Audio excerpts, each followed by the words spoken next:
Hello. So this is my first video in a while. I'm not going to speak very loud because it's early in the morning here, and I don't want to disturb my neighbours. But I want to talk about this report before I forget it. I think it's very important. So I'll get straight to it. This is from the South China Morning Post, and the headline is Chinese journalist arrested after slapping volunteer at British Conference on Hong Kong Freedoms and labelling participants traitors. Okay, so summed up, and I'll read out a bit of the report, but summed up, um, this journalist who is based in London, she's 48 years old, she actually got into a verbal lambasting of one of the student activists. She slapped him several times, which is common assault, and then she got into a tirade about the event being anti-China and um, the organisers, the student activists, as traitors. Um, what arrogance! What absolute arrogance! But this is the bit that gets me. Two things. Firstly, according to the report, there's an indication that she was released after pressure from the Chinese embassy. Now, you're not going to go to jail in the UK for slapping someone, but it is still common assault. And I really, really hope that West Midlands Police did not cave in to demands from the Chinese embassy. Um, because that's what the report seems to indicate. So I'm going to read it out. It's not very long, so bear with me. A female journalist with China's state broadcaster has been arrested in Britain. I don't really see what female has got to do with it, but that's beside the point. Has been arrested in Britain after slapping a volunteer at at a conference attended by Hong Kong democracy activists. The 48-year-old from King's Cross, London, was taken into custody by West Midlands Police after the incident in Birmingham, where she accused the event's host of being anti-China and labelled participants traitors. Police told the Post the woman was arrested on suspicion of common assault and remained in custody Monday night Hong Kong time. State broadcaster CCTV demanded an apology from conference organisers, saying the rights of its reporter Kong Lin Lin had been violated, according to a report by its English language station CGTN. On Sunday, the London-based NGO Hong Kong Watch and Britain's Conservative Party Human Rights Commission co-organised a forum that centred on the erosion of elements such as freedom, the rule of law and autonomy in Hong Kong. According to a statement by Hong Kong Watch, prominent Hong Kong democracy activist Martin Lee Chu Ming, founder of Hong Kong's Democratic Party, scholar Benny Tai Yi Ting, co-founder of the Occupy movement, and student leader Nathan Law Kwan Chung spoke at the event. Let me just continue. A Chinese woman with an accredited press pass at the conference had confronted Benedict Rogers, Deputy Chairman of the Human Rights Commission and also founder of Hong Kong Watch. Rogers was at the centre of a row between Hong Kong and Britain last October after he was barred from entering the city. Let me see. Near the end of Sunday's conference, Rogers said he was neither pro-China nor anti-China. I want China and its people to succeed. I'm a critic of the current Chinese government and the way it treats its people, but I am pro-China towards the country, and I believe it is in both China and Britain's interest for Hong Kong to succeed. It is therefore in all our interest for both China and Britain to honour our commitments under the Sino-British Joint Declaration and ensure that it's one country, two systems policy is upheld. That goes on to explain that. I'm not going to go into details about that. After Rogers made his remarks, the woman stood up and shouted at him, "You are a liar, you're anti-China, you want to separate China and you're not even Chinese. The rest are all traitors." The woman slapped Liu, who was trying to get her to leave the venue. Hong Kong Watch later quoted Liu as saying the woman was from Chinese state-run CCTV. In a short video uploaded on Hong Kong Watch's Facebook page, the volunteer says to the woman, "Please go." The woman then responded by yelling "Hong Kong puppet" at Liu and hitting him. "You have no right. I am a journalist here," the woman said when she is asked to leave. How democratic is the UK? Several staff members later escorted the woman out. The volunteer who was slapped also left the room. His request to see the woman's press badge was refused, with the latter saying, "You bullied me. The guy bullied me." On Monday, the Chinese Embassy in Britain issued a statement saying, "In a country that boasts freedom of speech, it is puzzling that a Chinese journalist should encounter obstruction in such a way and even assault at the fringe event when she simply raised a question and expressed her opinions. This is completely unacceptable."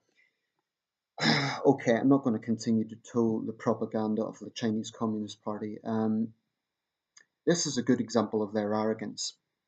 A journalist working for a communist news network assaults a young student at an event, and then her organization, aided by the Chinese embassy, has the audacity to play the victim.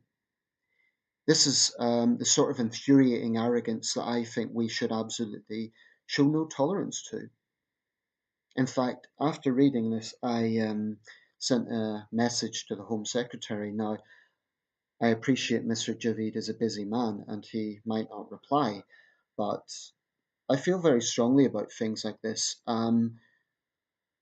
It's a good example of the Chinese state thinking it can throw its weight around in other countries. This line about, "Oh, well, I thought Britain tolerated free speech." We do, but we don't tolerate people being assaulted. That's a criminal offence.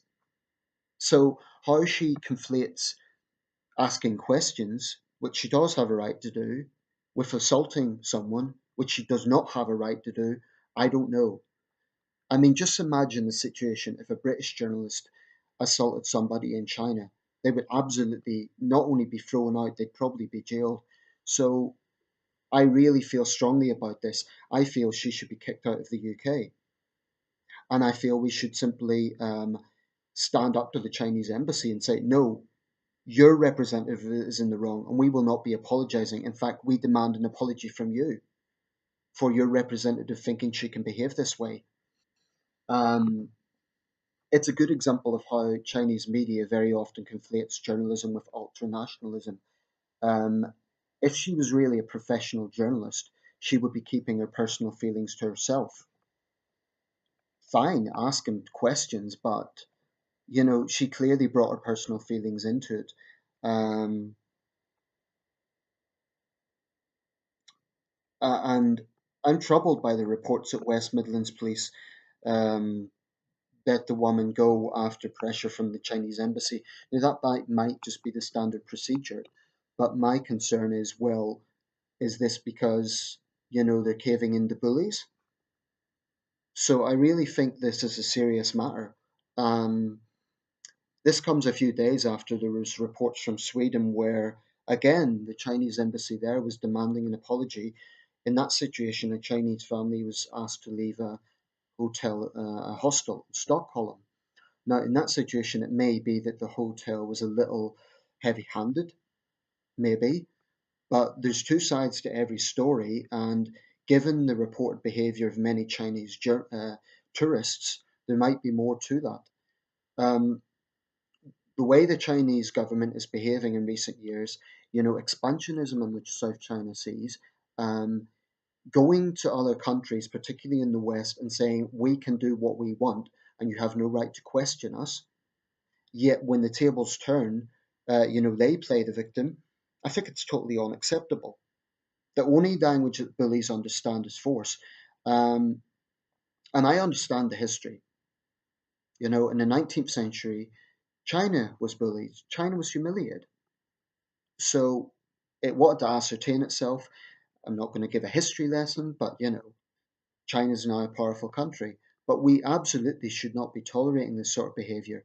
Who does this woman think she is? How arrogant. She has committed a criminal offence. As far as I'm concerned, she should lose her press credibility and be thrown out of the UK. And the Chinese embassy should be setting an example. They shouldn't be encouraging criminal behaviour. So we should say, frankly, tell the Chinese embassy where to go. Makes me very angry. And the irony? I'm in China right now. Um, that's why I'm making this video right now in the early hours of the morning, because I don't want to risk people overhearing this, me talking at daytime, not that they could understand anyway, but in this country you can't openly criticize the government.